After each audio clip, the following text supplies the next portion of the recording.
अगर अभी तक आपने सोलापुरनामा को सब्सक्राइब नहीं किया है तो प्लीज अभी सब्सक्राइब करें। नमस्कार, मी सादिक शेख, संस्थापक अध्यक्ष, युवा विकास सेना सामाजिक संघटना महाराष्ट्र राज्य।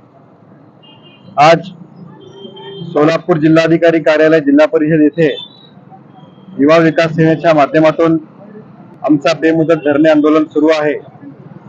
या आंदोलनाचा विषय असा आहे की सोलापूर शहरात अनधिकृत गुटखा, मावा व त्याचबरोबर सुगंधी तंबाखू विक्रेते व पुरवठादार यांच्यावर कारवाई करा म्हणून आम्ही दिनांक 10 मार्च पासून या ठिकाणी आंदोलन सुरू केलेलं आहे।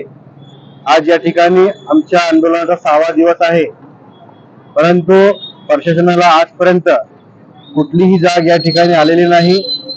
कारण आम्हाला अशी संशय आहे की जे या विषयावर कारवाई करणारे अधिकारी आहे यांच्या संगनमताने सोलापूर शहरामध्ये गुटखा, मावा, सुगंधी तंबाखू विक्रेते हे खुलेआमपणे अधिकाऱ्यांचा कुठलाही त्यांच्या मनामध्ये कुठलीही भीती नाही।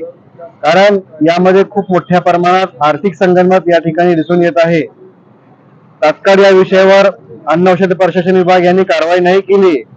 अन्न औषध प्रशासन विभाग कार्यालयाचे जबाबदार अधिकाऱ्यांच्या विरुद्ध अन्न औषध प्रशासन कार्यालय पुणे या ठिकाणी युवा विकास सेनेच्या माध्यमातून आम्ही आंदोलन करणार आहे। एवढं सांगून मी आपले 2 शब्द संपवतो।